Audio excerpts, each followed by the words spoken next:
Jazz and Demi, the palate. We're two professional bartenders. We've done a lot of different tastings, so we're going to try to do this as professionally as possible. There is a lot of like well-known things here. Some are not so well-known, and also some are known for being really terrible. And maybe we're here to confirm or dispute those. Okay, first up we have the Spirit of Phuket, Chalong Bay. Chalong Bay is distilled from organic indigenous sugarcane juice. It's made on the island of Phuket, Thailand. It was established in 2012, clocks in at 40% ABV, and is distilled in French copper pot stills. This is Chalong Bay. The first time we kind of dabbled in Thai spirits, this is what we had. Here, extra smooth tropical taste. It says pure Thai sugarcane, French copper still, and slow maturation process. This is basically a French style rum made here in Thailand. It's made in the style of rum Agricole, and it's made with sugarcane juice, fresh pressed. Yeah, let's try some. It's so tasty. They also do different flavors, like different infusions. You can go to the distillery. They have a bar and a restaurant. You can taste all of the booze. You can do a tour. Also, can I just I'm super excited and a little bit tipsy, but I just want to say we found this bottle locally in Chiang Mai, and it says batch 000001. It's the first batch, guys. How cool is that? Yeah. Cheers. Cheers. Let's smell. One of the best smells of all time. I was just going to say, right off the bat, obviously, very, Kashasha. And very, rum agricole, very funky, banana-y. It's funky, it's grassy. Yeah. I bet that this, aged would be really fun. Let's talk about the actual tasting notes. Okay. Yeah, no. I'd say, funky, fresh banana. Picture a banana. And not an overripe banana. Just a perfectly ripe banana, the most perfect, pristine banana. And then make it funky. Imagine this. You with me? You're standing in the middle of a jungle in a tropical paradise. You look up. There's banana leaves everywhere, kind of blocking your view. The sun's shining through rays and the smells, the sound of monkeys. By the way, there were monkeys here. There's lots of monkeys on Phuket. I saw them. You look up and there's bananas hanging from the trees. There's butterflies flying around. Wow. There's just gorgeous tropical plants all over the place. And you look down and in your hand you see this. What is it? It's Chalong Bay. Next up we have Ruang Cao Lao Cao, which is distilled from molasses, although Lao Cao is traditionally made from rice. This one's made in 13 distilleries across Thailand by Thai Beverage Company. It comes in a variety of different alcohol contents, and you can find it pretty much everywhere in the country. This is Ruang Cao. I think I'm saying that right. It's Thai rice whiskey or Lao Cao, which is very, very traditional, probably the most traditional spirit drink here in Thailand. And it's usually fermented with glutinous rice, and a lot of times it's made in people's backyards and stuff. But this is a mass-produced bottle. You can find this at every bodega anywhere in Thailand. This particular one is 40%, so it's full strength. I think this is the strongest one they make. So they go from 28% to 30 to 40. And what was the inspiration? Excuse me. You okay? What was the inspiration for buying the highest? That's the one they had. Also, in the pictures that I had seen, this was always the one that was the representation of what Lao Cao was. If you type in Thai Lao Cao, this is the bottle. Okay, so this is what I know about Thai Lao Cao. I've never had it before. This is what I know. There's a lot of expats or tourists that try this. They overindulge. They probably aren't drinking enough water, and they get totally wasted, have a terrible night, wake up the next day, feel like shit, and then they blame this. I'm not saying this is the best thing that you could possibly drink, but I think that that's unfair. It's also maybe totally fair because This is not like a nice Lao Cao made by like somebody's grandma. This is like a mass-produced Lao Cao. In fact, this bottle is not made from glutinous rice like it's supposed to be. This is made from molasses and like sugar refinery byproduct. Oh. And from what I can tell, it's kind of shittily made, quickly and cheap. People usually get this to like get drunk super cheap. That being said, this has a really bad reputation. We've never had it, and I'm very excited because it's a big deal here. There's a lot of stories behind this guy. It's a really cool little... So I love how it's like a non-resealable bottle. Wow, so immediately the smell is just like wafting through the air. Okay. That's a lot. It's gonna be fine. Cheers. All right, let's smell.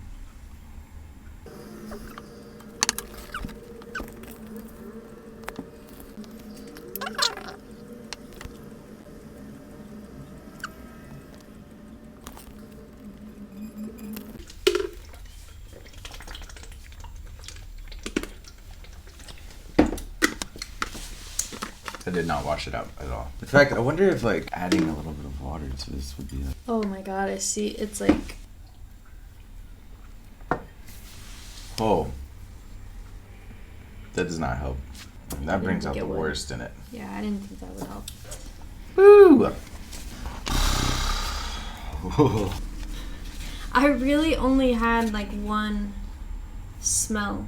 No. And then once I smelt that and I had it in my head, I couldn't let it go. Honey. I got honey. Like dark, deep honey at first. And then it was like a New Zealand honey, like the creamy, like weirdly more complex than that. It's very complex. Yeah, just complex honey. That's what I was smelling. I put Major Funk. It reminded me of like a specific mezcal called Monte Alban, which is like a cheaper mezcal that reminds me of like... That's the one with the worm. It has like a worm in it and stuff. When I smelled it, like gave me shivers. It reminded me of just like a bad night. I also put Super Wet Earth and like Sweet Swamp. Sweet Swamp. I mean, there's legs on that. Like, I don't know if you can see that, but there's like some legs for days. For finish, what did you have? I put Rule, Petrol, Herbs, Wet Herbs. I literally just put no flavor, just burns. Next up is Siang Chun, which is a yadong or a variant of Lao Cao that is infused with herbs.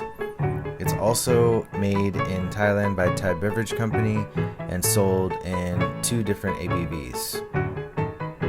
So this is essentially Lao Cao that has a bunch of Thai herbs in it. Yadong, ya means medicine, and dong means pickled. So Not it's the P like word that I thought you were. It's like people drink this. It's usually like homemade, and a lot of times they sell it on like street vendors will make it themselves. They'll do their own infusions, add some honey, and sell it on the street. It's supposed to have aphrodisiac properties. Is that just like one of those like kind of empty claims, like to sell more product? I'm feeling like pretty... Oh my god. I know. I'm already feeling like Okay, yeah. So this is like the Fernet. I guess it's 28%. I think that's what that 28 on the front of this bottle is. I wish that I was in more of a mood for this right now. Yeah. I'm going through a lot right now, just like on a personal level. Oh, I got the hiccups. That's not good. Oh no. Do not get the hiccups right now. It's a terrible idea.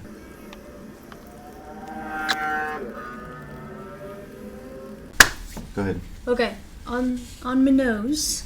On the old Sniffers. I said caramelized / overripe banana. Now I definitely smell that, like a banana peel. Yeah, banana peel. That's like, immediately I thought banana peel, and I was like, no, this is like a little bit more sugary kind of. But yeah, like overripe banana peel. I know. It's so funny how like predisposition can like... Oh my god, sorry. So for smell, I wrote Amaro Nanino, light-bodied, mild. There's like not really a spice tingle. In fact, I thought it was really pretty smooth. Yeah, I put thin. For taste, what did you get? I just put medicinal and then caramel coloring. It's just like I just got like a... I got like burnt honey, herb, sweet bitter and pleasant. It's coming to get me. And I also got some like black tea. Yeah, it's actually really, really nice. And I'm a person There's pigeon shit. Get out of my... They're messing with my underwear! But I'd also think that you'd probably wake up with a really fucking terrible headache if you drink this. This is Bangyikhan, a traditional white spirit from the longest-running distillery in Thailand, established in the 1780s, almost as old as the United States. Alright, what do we got here, Dim?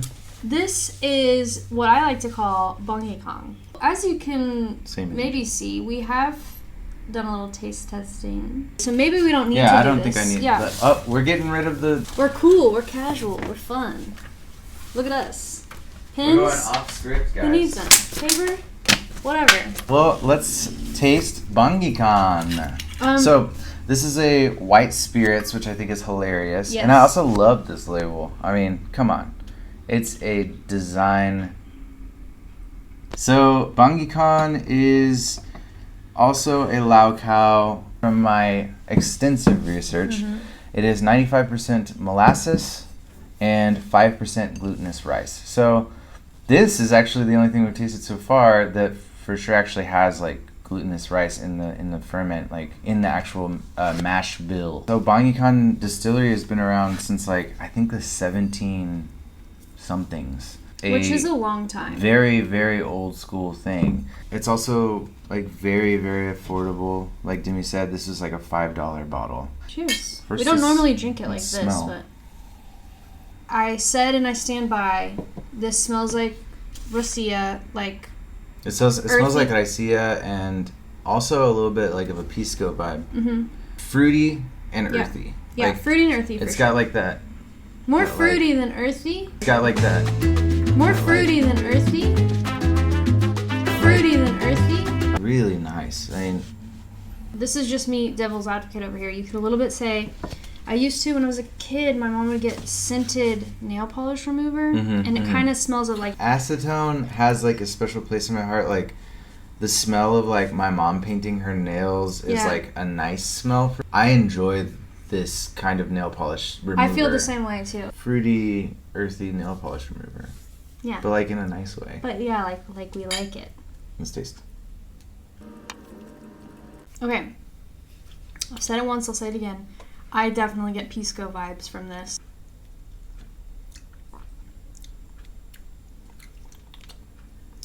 Like a root that's like juicy, like a juicy root. Like the Grey Goose grape vodka kind of thing. Like a clean but fruity, but not that clean. More complex. Like there's still like a edge to it. There's still a bit of a bite. I think that's why it's so good in cocktails.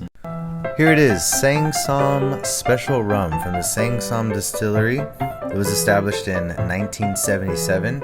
Over 70 million liters are sold in Thailand per year, and it accounts for 70% of the market share in its category. Insane.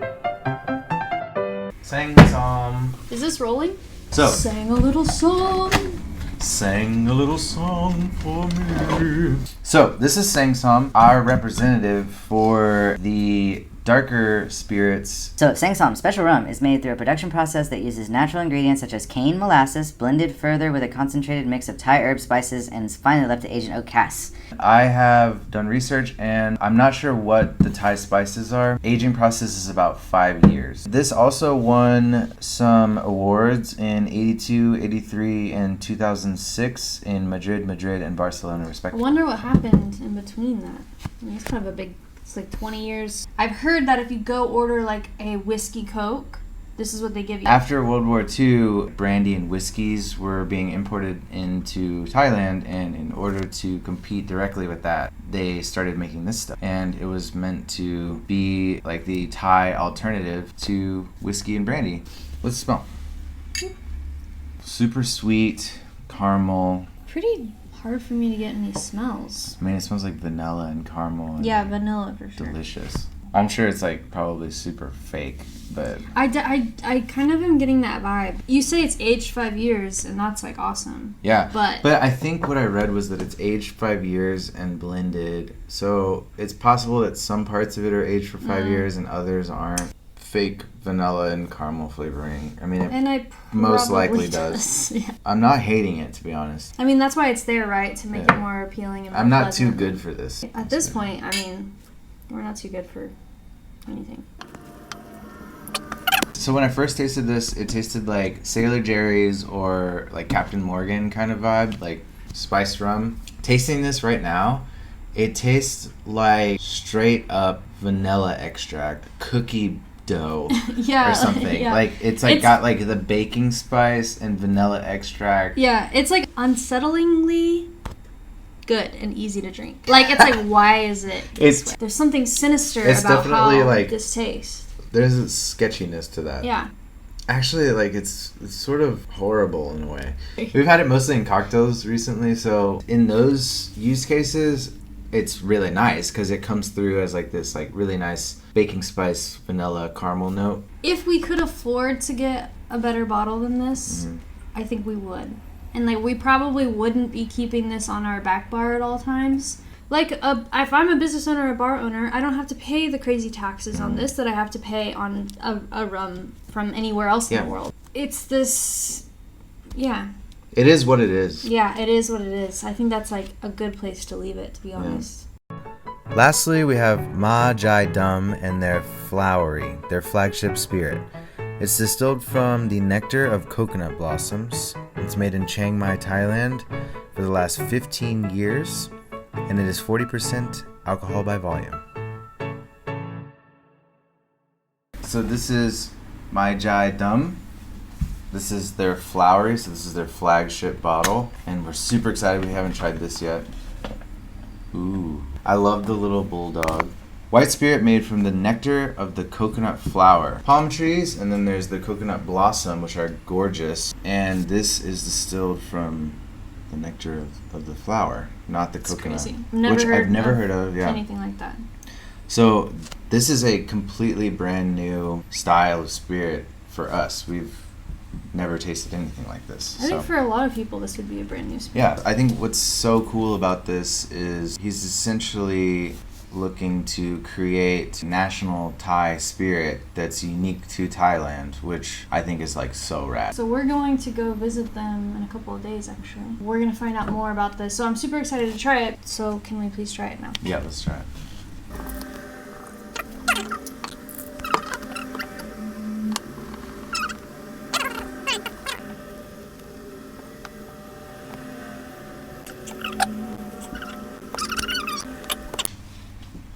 Okay, we're back. Should I go first? Yeah, Or you wanna go first. I'm nervous. I don't think I passed the test. So let's start with the smell. I wrote down sweetgrass. I wrote down floral ? And I also wrote down mezcal ? Because it kind of reminded me of certain mezcals that I've had. Vegetal freshness. Okay, I put earthy, which is maybe that kind of grassy thing. It's a sweet mezcal racia kind of thing. You did? Yeah, like Okay, a cool. espadine, a fruity mezcal, and I put blueberries. I wrote blueberries. Oh, that is really interesting. Moving on to mouthfeel. Medium, oily mouthfeel, round, stays on the tongue a medium amount. So I felt like it really did like coat my mouth, but it didn't stay for like ever, but it also didn't just like evaporate off my tongue instantly. And then I also put there was like a light tingle for sure. A little spicy, like tingly.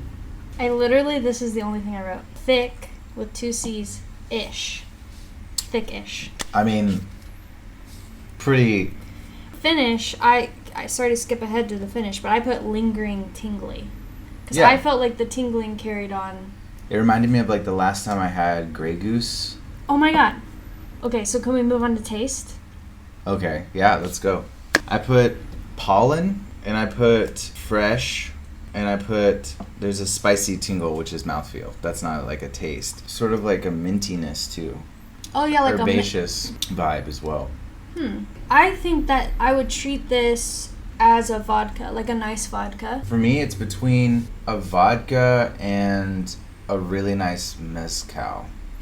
Because it has this like fresh, vegetal, floral, like terroir. I think when most people hear mezcal, though, they think oh, it's smoky. So just to clarify, this is like a really complex kind of fruity mezcal, not like a smoky. And if you don't know about mezcal, Then you should. It actually I is, think like, that really we're like nice. overcomplicating the tasting just so that I don't know that very many people will get the opportunity to taste this, sadly, until I hope. unless something changes, you know, with distribution. But yeah, so I think that we're just like taking it really seriously, but I mean, it's just really good. I would describe it as like very nice fresh vegetal tequila, like top shelf tequila, and like top shelf vodka kind of like had a baby. Also, thank you so much, Oh, Maa Jai Dum. They are from here in Chiang Mai. They gifted us this bottle. It was our first gifted bottle ever, and we're so thankful, and what a fucking banger. yeah, we were sort of just interested in the product and shot an email over to them, and then they had a bottle dropped off like the same day, which is Which is like, insane. Yeah, Yeah. and like we're not anybody, so it's really cool that they did that because I think they just wanted to share their So product. they're So super cool people. I'm also really excited to go like visit with them, and hopefully we can like talk more about in depth like how they make this and like what goes into it. yeah, and I'm kind of hoping that it's a part of like a bigger story here, and hopefully we can leave on like a positive note of like, this is a really awesome product. There's also a couple of other really great spirits coming out of Thailand that really should be all around the world. So anyway. What did you think? What were your favorites? Go down the list, kind of give me your closing thoughts on each one. Okay. So I, in terms of like a cultural experience, I've really enjoyed this. I have a new appreciation, I think, for Thai spirits. Like if I had all the money in the world, would probably only just support and buy from these like more boutique distilleries, kind of support like this new cutting edge push in Thailand to sort of say like, hey, we have incredible resources, we can make incredible products, like why can we not put that out into the world? You think about the climate in Thailand and then just like what the country has in terms of resources. Like I obviously have a soft spot for like the underdogs, and I hate that they're the underdogs, you know?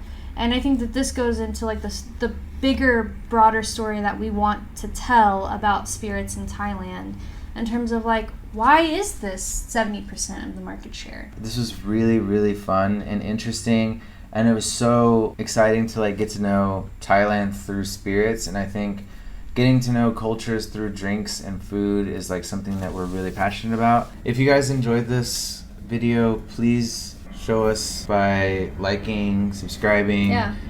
We definitely want to do more stuff like this, and we definitely want to tell more stories about these individually and as a whole, and just sort of more about the culture of drinks here in Thailand while we're here. Let's get pizza now. Yeah, I need pizza. Get the hell out. Leave my underwear